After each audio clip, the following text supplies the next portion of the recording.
l'image du jour, évidemment Alexander Volkanovski, de nouveau champion à l'UFC. L'Australien s'impose à la décision face à Diego Lopez et entre encore un peu plus dans l'histoire de l'UFC. Salut à tous, bienvenue dans le Fighter Club Sunday, votre rendez-vous du dimanche soir, 100% fight avec la team.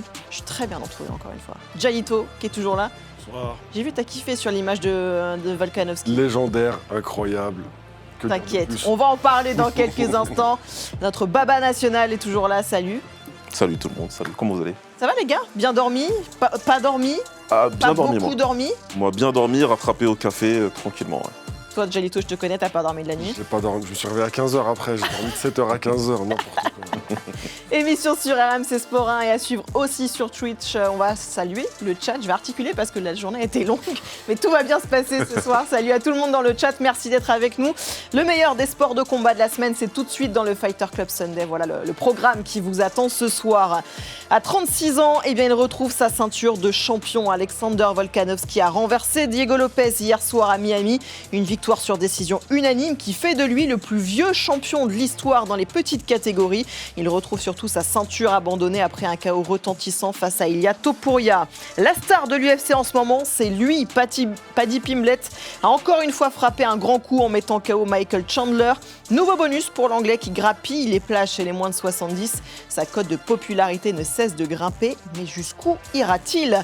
Et enfin, la déception pour Michael Aljarouj, le français d'origine syrienne a perdu sa ceinture de l'Hexagone sur une décision controversée qui pourrait bien être revue. Le clan français a porté réclamation et on attend la décision. Il y en a des choses à dire ce soir, j'espère que vous êtes en forme. Mais avant de démarrer, le débrief de l'UFC 314, l'info du week-end, c'est celle-là. Is it still the plan to come in September as you used to? I think so. Yeah, you know what's crazy? I haven't been to Paris yet for a fight. I haven't made one of those fights, but he tells me it's amazing, and he's like, you have to come to the next Paris show. So the answer is yes, sir. We will be there this year. Yes, il y aura donc à nouveau un UFC Paris. Est-ce que ce sera en septembre? A priori, c'est toujours vers ces dates-là. On verra si ça se joue à ce moment-là. C'est bon, on avait des doutes. Il avait laissé planer un petit peu le suspense d'Dana White sur un possible retour de l'UFC à Paris. Ça y est, c'est bon. On va pouvoir kiffer à nouveau. Ouais, il y avait des doutes, hein. Ça discutait beaucoup parce qu'on n'avait pas de confirmation officielle et qu'on se demandait, après 3 events, si c'était pas terminé. Et voilà, donc il l'a confirmé. Merci à Yas, les gros travaux de Yas, hein, qu'il a fait toute la semaine à Miami, vraiment. C'est lui qui a posé la question à Dana White. C'est lui qui pose cette question. Avec ce superbe accent anglais. Exactement, je tenais à lui rendre hommage. Et c'est parti, la hype, tu vois, ça s'est lancé tout de suite. Sur les réseaux, c'est déjà parti. Bah, en même temps, en plus, il dit, alors on va peut-être pas s'enflammer jusqu'à dire que ce sera un numéro D, mais il a dit Dana White qu'il irait, donc il se déplace pas sur les Fight Night généralement. Donc est-ce qu'on peut penser, Jalito, que why not un numéro T un jour? Bah si Manu arrive à faire ce qu'elle doit faire, pourquoi pas? Tu le vois comme ça? Ouais. Faudra encore attendre un tout petit peu. Je sens l'impatience qui monte avant le 10 mai là. Ouais, là on commence à rentrer un peu dans les moments décisifs pour elle. Donc là, on a hâte. Hein. En plus, il n'y a pas qu'elle sur la carte. Il y a exactement, PSD, ça a été Benoît confirmé. Saint-Denis. Ce sera le 10 mai prochain à Montréal. Ouais. On a hâte d'y être. En attendant, on a vécu quand même une très belle nuit d'UFC. On s'attendait peut-être à une passation de pouvoir dans cette KT des moins de 66 kilos à l'UFC. Mais finalement, l'ancien champion a tué un petit peu le suspense. Il a récupéré sa ceinture. Alexander Volkanovski qui récupère le titre de champion laissé vacant par Ilia Topuria. Victoire à la décision face à Diego Lopez. Décision unanime en faveur de l'Australien. Chacun un petit peu dans son domaine finalement, dans ce combat, avec une stratégie bien établie. Mais finalement, c'est Volkanovski qui a été le plus fort, messieurs. Ouais, il a montré qu'il était toujours là, il a montré qu'il en avait encore sous la pédale, Volk. Avec 2 histoires. Dans un premier temps, il a été impactant dans le premier round. À l'intérieur, il passe pas loin de le terminer dans le premier round, franchement, avec le crochet du gauche, puis l'amener au sol et le ground and pound, ça va loin. Dans le deuxième, pareil, il le touche fort, mais c'est lui qui se fait envoyer au tapis à la fin. D'ailleurs, il s'en veut beaucoup parce qu'il sait que c'est une erreur qu'il a faite contre Topuria, qu'il a répété dans ce combat-là, c'est de ressortir avec le menton relevé. Mais derrière, il a fait parler son jeu de jambes, il a fait parler surtout son jab. Clairement, il a contrôlé le combat, il a contrôlé la distance, et à la fin, il a refusé le pointé de doigt, tu vois. Il l'a semi-refusé. Il a montré, il a tourné le dos, il est parti, il a tourné autour du pot. Quoi. Et qu'est-ce qui t'impressionne le plus chez lui, Jalito? Parce que j'ai l'impression que tu es ultra fan de Volkanovski. En fait, moi, c'est une histoire bizarre avec Volkanovski parce qu'à la base, je l'aime pas. Et je pense que t'es pas le seul, hein, tu sais, Ouais, je pense qu'il y a plusieurs. J'ai appris à l'apprécier, Ouais. il m'a convaincu en fait. Moi je suis de la génération Max Holloway, c'est le vol, le deuxième combat c'est un vol. Tu l'as pas digéré, quoi. Je suis toujours là. Mais du coup, ouais, j'ai appris à apprécier le combattant, le personnage, ce qu'il représente. Et du coup, ça m'a fait plaisir de le voir faire un combat intelligent. C'est-à-dire qu'il n'a pas fait d'erreur où il a laissé son ego le driver. Ouais. Il a été parfait sur tout ce qu'il devait faire. En fait, il a fait le combat qu'il aurait dû faire contre Topuria. Ouais. C'est ça, c'est-à-dire il n'est pas rentré dans la provocation de Lopez qui voulait faire la bagarre parce qu'il savait que c'était là où il avait le plus de chance. Ah oui, oui. Mais si tu veux faire du MMA en faisant fonctionner ton cerveau, c'est pas très intelligent de faire ça face à Volkanovski. Ouais. Il va être plus fort que toi en fight IQ, en déplacement. Il sait gagner des combats. On va entrer justement dans le détail technique après de ce combat, mais on va rester un petit peu sur le côté historique aussi, parce que Volkanovski, du coup, je le disais en préambule, mais devient le seul champion dans les petites catégories, donc entre moins de 57 et moins de 70 kilos, à plus de 35 ans. Il a 36 ans, Alexander Volkanovski. Ça dit quoi aussi d'un homme d'arriver à être performant comme ça à cet âge-là? Alors je précise que 36 ans, c'est extrêmement jeune. J'allais dire. Voilà. On est dans la fleur de l'âge. Je ne vais pas dire que c'était Mais, lointain pour moi, mais C'est quand même. prime, c'est prime. Exactement, mais ça en dit beaucoup aussi quand même. Non, ça dit beaucoup. Ça dit beaucoup. Dans les petites catégories, c'est dur d'exister longtemps. Passer un certain âge, c'est compliqué parce que c'est un sport pour les jeunes, entre guillemets, surtout dans ces catégories-là, parce que tu vas perdre de la vitesse, tu vas perdre de l'explosivité. Volk, il a montré qu'il était toujours là, c'est un vrai professionnel qui s'entraîne très durement. Et il a montré qu'avec son fight IQ, comme le disait Jalito tout à l'heure, ça fait pour l'instant toujours la différence. Tant que le physique va suivre, tant que le côté athlétique va suivre, son cerveau, il fera la différence la plupart du temps. Donc c'est un vrai exploit. Quand il avait unifié sa ceinture face à Rodriguez. C'est un combattant qui s'est bonifié avec le temps, qui continue de se bonifier avec le temps. Vraiment, moi, c'est tout ce que j'aime du MMA dans ce combattant-là. Et il va pouvoir performer encore quelques temps, je pense. Et là, il était même au niveau shape. Je crois qu'il était dans la meilleure shape de sa vie. Physiquement, il était prêt. Très impressionnant. Ouais, t'as raison de le dire. Volkanovski, champion à 36 ans à l'UFC, il est loin d'être le seul. Ils sont quand même 13 à avoir été champions à 36 ans et plus. Et même plus de 36 ans, c'est loin d'être un exploit quand on voit les 3 plus vieux champions de l'histoire de l'UFC. Est-ce que vous savez qui ils sont? Ouais, bon, on a l'image, mais j'allais dire Randy Couture, c'est le premier, ça c'est C'est sûr. comme si tu savais pas et que mais oui, bien sûr. Randy Couture, 45 ans, qui a été champion chez les lourds en plus, quand même. Glover Teixeira aussi à 42 ans. Daniel Cormier, double champion, lui, à 39 ans. Il a encore de belles années aussi devant lui, Volkanovski. Je sais pas, vu la catégorie dans laquelle il est. Ce que j'allais dire, parce qu'elle est quand même très très dense et il y a du monde qui arrive. Il y a ça, et il y a aussi l'aspect faire le poids, c'est-à-dire les cuttings, etc. Au bout d'un certain temps, ça commence à devenir pesant pour le corps. À 36 ans, il veut rester encore actif, il veut profiter de ce momentum. De toute façon, il l'avait annoncé. Je pense qu'il a encore un ou deux combats vraiment au top, et ensuite, ça va commencer à descendre. Ouais, c'est ça. S'il reste dans cette catégorie, après, s'il monte au-dessus, il pourra avoir une carrière où il fait des gros combats, mais je pense pas qu'il aura. Il y a aussi au-dessus. Ouais, Oui, c'est dur. mais il y aura quand même, il aura la chance de faire des combats qui seront intéressants sur le papier, mais ça sera plus pour faire des runs pour la ceinture. Ouais, de toute façon, là, faut défendre. C'est son deuxième règne. Il y a des challengers qui sont intéressants. Je pense que certains sont à sa portée, en tout cas aujourd'hui. Et même si c'est pas facile, même si c'est des combattants qui sont très forts. Mais voilà, c'est des combattants qu'il peut encore battre. Je suis assez d'accord avec Jalito sur 2-3 grosses performances. Et après, s'il y a quelque chose qui est invaincu en MMA, c'est le father time, comme ils disent, tout simplement. C'est l'âge, quand ça arrive, c'est fini, quoi. J'étais là genre, le quoi? Le father time. Le father time. Ok, quel accent, Baba. Yeah. On va rentrer, donc on l'a dit, dans le détail de ce combat, parce que la question, c'est de savoir comment Volkanovski a réussi à battre Diego Lopez. Justement, on parlera aussi des autres qui poussent aussi dans cette catégorie des moins de 66, parce qu'il y en avait plusieurs aussi sur la carte de cette UFC 314. On va regarder en détail, et notamment le jeu de corps et les feintes à répétition aussi qu'a fait Volkanovski pour essayer de troubler Diego Lopez et de l'induire en erreur aussi. Tu as parlé du jab ultra percutant aussi, Baba, on va le voir juste après, mais ce travail de feinte aussi, c'était vraiment travaillé de la part de Volkanovski. Ça, c'est du Volk tout craché, c'est le city kickboxing tout craché aussi. Voilà, on travaille en déplacement, on feinte énormément, on fait réagir. Dès que ça réagit, on punit derrière. Tu vois, à chaque fois, il va feinter pour provoquer une réaction de Diego Lopez et derrière, il va contre-attaquer durement sur 2 coups, 3 coups. C'est comme ça qu'il l'a envoyé au tapis, notamment au premier round. Donc, c'est du Volkanovski, encore une fois, vintage qu'on a eu, tout simplement. Ouais, et ça fait mal surtout à chaque fois qu'il touche Gialito. On voit l'impact aussi des coups, parce que Diego Lopez, il en a pris pas mal. On a vu sa tête à la fin du combat aussi, on a compris. Il est très impactant aussi quand même dans ses coups. C'est ça, en fait, il arrive à mettre du poids sur ses frappes, Ouais. même en déplacement. Ouais. C'est ça, et c'est son footwork en général, il est incroyable. Surtout sur ce combat, moi, c'est ce qui m'a le plus impressionné. Ses déplacements latéraux, il circule toujours. Quand il sort du côté faible, entre guillemets, de Diego Lopez. Et son jab à répétition, voilà, une Il y a bonne une droite. agilité aussi dans ses déplacements, voilà. comme tu le dis, et c'est vrai que c'est impressionnant. Et on a bien senti qu'il y avait un game plan qu'il a aussi respecté du début à la fin. Alors, on l'a vu aussi tout à l'heure dans les images, il a malgré tout pris quelques coups aussi, Volkanovski, notamment ce down dans le deuxième round dont tu as parlé aussi, Baba. Ouais. Cet enchaînement jab et bras arrière de Diego Lopez qui envoie du coup l'Australien au tapis à ce moment-là. L'enchaînement aussi derrière.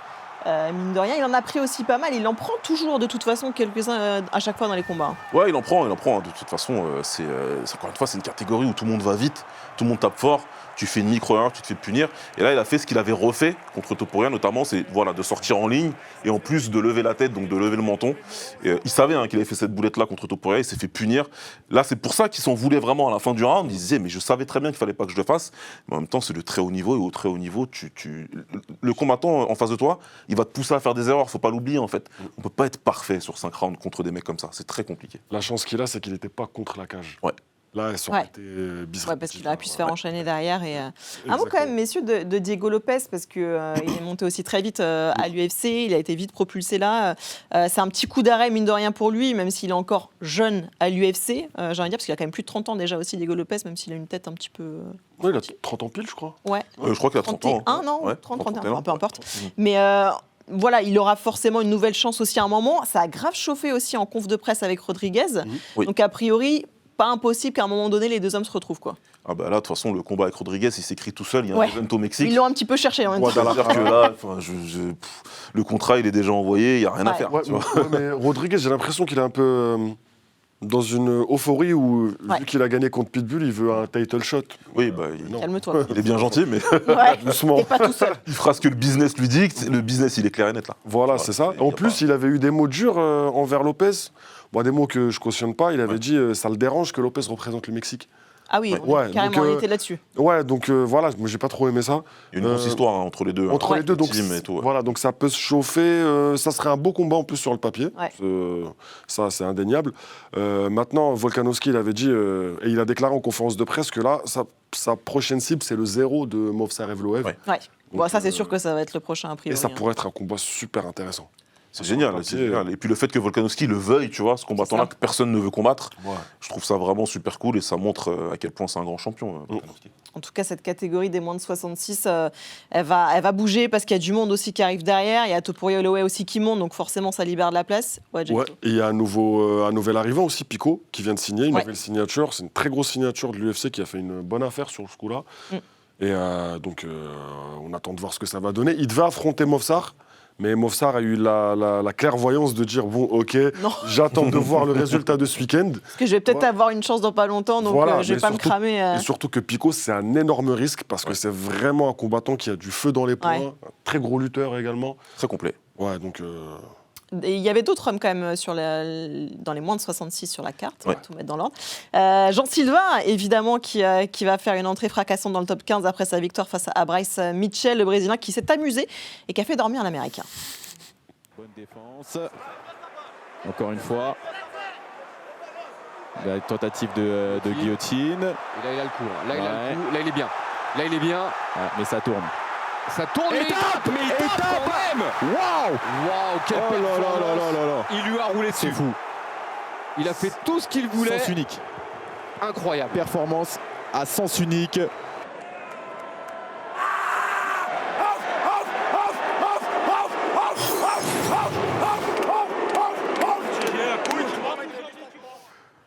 « 5-0 à l'UFC, 100% de finish pour lui. C'est quoi? C'est le nouveau phénomène de la KT, là? Bah oui. Je suis client, moi. Les fighting nerds, là, avec les lunettes. Tu peux pas ne pas kiffer ce que ce gars propose. C'est l'action fighter par excellence. T'as l'impression que ce qu'il fait, c'est un peu bordélique. Moi, j'appelle ça du chaos contrôlé. Et tu sais quoi, on va le voir en image parce que c'est vrai que t'es pas. Enfin, si tu dis ça, c'est parce qu'il y a eu beaucoup aussi de critiques aussi là-dessus. Ouais. Enfin, de critiques qu'on a pointé du doigt, ce côté un petit peu chien fou, comme quoi il faisait un peu n'importe quoi dans la cage. On va voir les images. Alors que pas du tout. Pour toi, tout est contrôlé, quoi. Beaucoup c'est un de choses petit sont chaos contrôlées. organisé. Beaucoup de choses sont contrôlées. Ah, c'est un tu me dis combattant pas tout quand même. Tu dis Non, beaucoup. après, il a ce grain de folie qui le rend imprévisible, mais c'est un combattant qui est très diligent dans sa manière de se déplacer, de sa manière de mettre la pression, qui est toujours bien positionné. On peut le voir face à un gaucher, c'est pas simple. J'en sais quelque chose. Je suis moi-même gaucher. C'est quelqu'un qui est capable de toujours couper la cage comme il le faut. Donc, il n'est pas en train de suivre son adversaire. Il est toujours en train de lui couper la route. Et puis surtout, il se met toujours, tout comme Volkanovski, il se met toujours en bonne position pour frapper fort. Et ça, c'est pas quelque chose qui est facile à faire. C'est quelque chose que Lopez n'a pas su faire. Dans le combat contre Volkanovski, il suivait. Et c'est pour ça qu'il s'est frustré un petit peu. On voit que Jean Silva, lui, il est tout à fait capable de le faire. Donc vraiment, je pense qu'il y a beaucoup de choses qu'il fait pour laisser croire qu'il est un peu fou. Mais ils savent très bien ce qu'ils font au fucking Nerd. Il y a quand même pas mal de provocations aussi, mine de rien. Dans ce combat, on le voit, des fois il le regarde même pas, ou il le cherche. C'était incroyable. Moi, je me suis régalé de A à Z dans ce combat, de l'entrée, de comment le combat était construit en général et comment il se finit en apothéose. Mettre un ninja choke, un grappleur aussi aguerri que Bryce Mitchell, c'est vraiment un truc à applaudir chez Jean Silva qui est... Troisième bonus de rang quand même pour lui. On sent que... Il a un instinct incroyable. Ce gars, il sait aller chercher un finish, il sait défendre quand il faut défendre, il sait être intelligent quand il faut être intelligent, il sait quand il faut mettre la folie. Donc moi, je suis un client moi, de ce genre de combat. C'est ultra fan. Ouais. Ok, Baba aussi, j'ai l'impression qu'il a conquis tout le monde. Bien sûr, c'est un combattant. Il faut des combattants comme lui dans une catégorie déjà super forte. Mais voilà, l'organisation a besoin de combattants comme Jean Silva, bien sûr. Autre moins de 66 qui était sur la carte hier.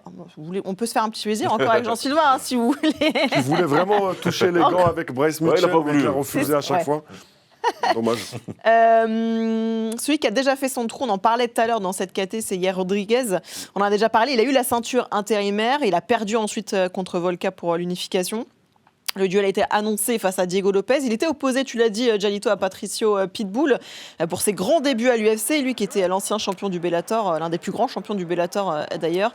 Victoire sur décision unanime pour les Mexicains qui se relancent quand même, parce qu'il y avait 2 défaites de rang face à Volkanovski et Brian Ortega.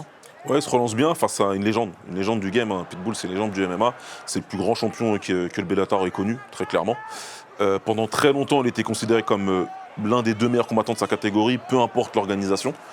Après, il arrive maintenant en fin de carrière, ça c'est clair. Et, voilà. Et face à un combattant Rodriguez, il a fait une grosse partie de sa carrière dans l'élite de l'UFC. Et ça s'est ressenti dans ce combat-là. On sent qu'il a un vrai bon niveau et que c'est pas facile pour les mecs comme Pitbull qui viennent d'une autre organisation d'arriver comme ça et on lui donne tout de suite un top. C'est normal, vu son statut. Mais bon, c'est pour ça qu'on dit souvent quand même que c'est la Champions League, l'UFC. Ouais. C'est une vraie différence avec les autres. Il y a Kev sur Twitch qui nous dit dans le chat, Pitbull, il arrive à l'UFC 5 ans trop tard, 10 ans trop tard, et il a vraiment pas tort. C'est vraiment ça. Ça aurait pu être mauvais différent, timing.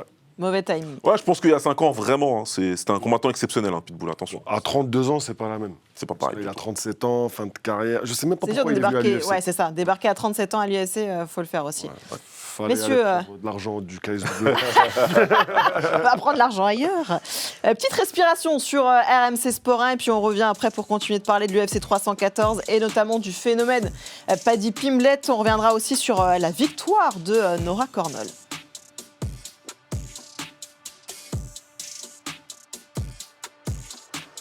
Mais nous, on reste ensemble sur Twitch pour vous faire jouer et vous faire gagner grâce à la question Winamax du jour. Je vais vous poser une question et le premier à répondre dans le chat remporte 20 € de free bet sur Winamax. Attention, voici la question. J'espère que vous avez été attentifs à tout ce qu'on a dit depuis le début de l'émission. La question est qui est le plus vieux champion de l'histoire de l'UFC. Le premier qui répond dans le chat va gagner 20 € de free bet sur Winamax. Je vais jeter un John Jones. Non, mauvaise réponse, les amis. Pierre Fitt. J'aime bien comment il écrit son nom. Ouais. J'espère que t'es en forme. Oula. Randy Couture, bonne réponse. Rakid92, on te laisse envoyer en DM ton pseudo Wina pour avoir le free bet qui sera crédité chez toi. Bravo, ça a été rapide quand même. Ouais, quand même, ça va. Très rapide, bravo les gars. John Cena. Incroyable. La bonne nouvelle aussi de la nuit à l'UFC, c'est évidemment la victoire de notre Française Nora Cornol, sa 3e en 4 combats à l'UFC face à l'Américaine Hayley Cowan. La strikeuse s'est transformée en grappleuse pour un soir pour soumettre son adversaire dans le 2e round. Ouais, elle a le bras sur le menton, mais c'est bon. Ah. J'ai cru qu'elle avait verrouillé quelque chose. Des frappes, il manque quelques frappes pour pouvoir récupérer le coup. Brouiller les pistes un peu dans la défense de Cowan. C'est bien, c'est passé. Elle est passée. Faut qu'elle finisse de verrouiller. C'est pas bonne de Cowan, elle va taper. Pas du tout. Ouais. C'est bon, ça va le faire. Elle est pas loin. Elle a déverrouillé. Elle a réussi à déverrouiller, mais elle n'aurait toujours sous le menton. Ouais. Et là, voilà. Allez, Là, elle est bien. Là, elle est bien. Elle a bien caché la main. Ça le fait. Eh ben voilà. On l'attendait pas là-dessus. Exactement. Mais c'est passé. Finish 2e round pour Nora Cornol. Ça fait du bien pour notre Française, on l'a sentie soulagée. Elle avait son game plan aussi, là, pour le coup, dans ce combat-là. Elle s'y est tenue et ça a fonctionné. Ouais, vraiment, elle a très bien travaillé. Le premier round, ça a été un peu compliqué parce que les plans ont été changés. Elle s'est fait amener au sol et puis un petit peu contrôler, même si c'est elle qui termine avec une tentative de soumission à la fin. On le voit sur la clé de bras, même si elle est partie un petit peu vite dessus, avant d'avoir sécurisé. Mais on sentait qu'il y avait quelque chose à faire, clairement. Et dans le 2e round, ça a été relativement vite. Elle a mis plus de pression et on sentait qu'elle était bien au-dessus de Cowan. Donc ouais, très content pour Nora parce que ça n'a pas été facile sa semaine. Mais en tout cas, elle était On va présente. rappeler qu'elle n'a pas fait le poids, donc c'était un combat en catchweight aussi. En gros, le combat a quand même eu lieu. C'est 20% de sa prime, je crois, qu'elle reverse à son adversaire. C'est toujours compliqué pour Nora de faire le poids en raison de ses problèmes de santé, tout simplement. C'est pas forcément lié qu'elle, parce qu'il y a beaucoup de critiques aussi là-dessus. C'est très difficile pour elle aussi au niveau de sa santé pour arriver à faire le poids. Mais elle répond toujours présente, Nora. À chaque fois, malgré ces problèmes-là, parce je ne sais pas si vous la suivez sur les réseaux, mais elle a mis une vidéo où tu la vois pendant son cutting, tu vois vraiment la souffrance et à quel point ça a été difficile pour elle d'arriver dès le lendemain, le jour d'après, à revenir dans la cage et à être performante. Moi, je dis non, chapeau. mais c'est important de montrer du respect. J'ai vu aussi, parce que on se suit, on se parle beaucoup avec Nora. Ouais. C'est de s'encourager tous. C'est normal en fait. En plus, Nora et moi, on vient du même monde, on vient du Muay Thai tous les deux. Moi, ça fait longtemps maintenant que je suis ses combats et je connais sa carrière. Donc, c'est pas facile, tout le monde. C'est pas facile. Elle a montré avec les images que c'est pas comme si elle avait fait exprès de rater le poids. Elle a fait tout ce qu'elle a pu pour faire le poids.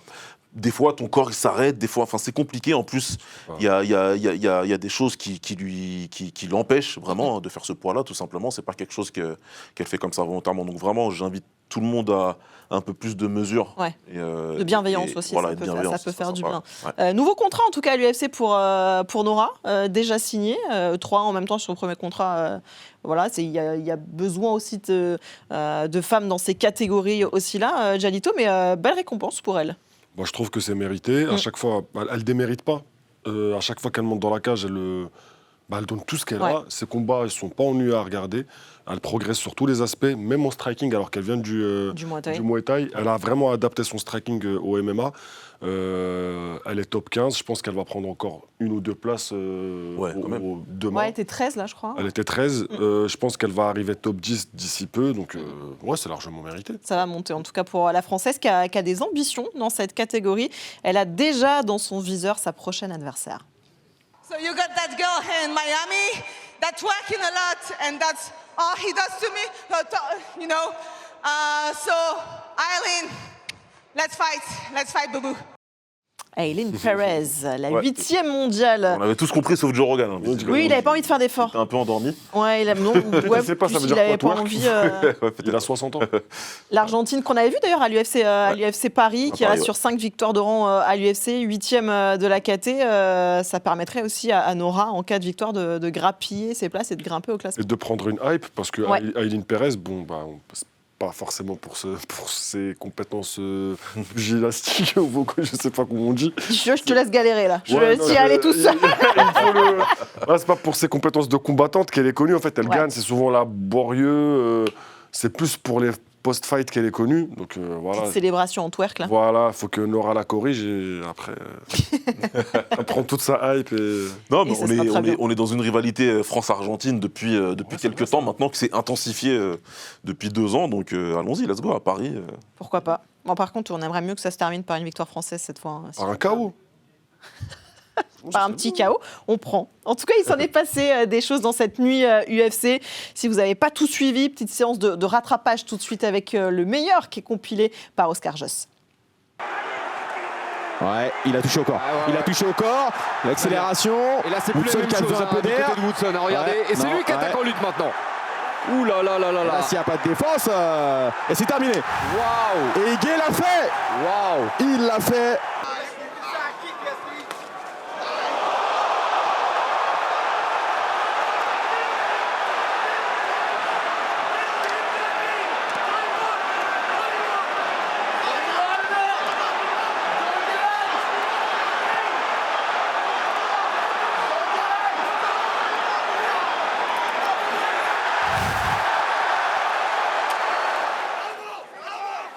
Le genou très bien, le coude qui est rentré, encore un. Oh là, Regarde, il oh là là là là. va peut-être être Ouais, elle est arrêté pas là. mal. Ouais. Et là, les frappes. Je pense que ça suffit, hein. On peut arrêter là. Ouais, je pense qu'on Bah oui. on est bon, on est Oui, bon, on est mais bon, on est oui. bon, on est bon, on est bon. Bien sûr. Allez, Mike Beltran qui Ah oui. s'interpose.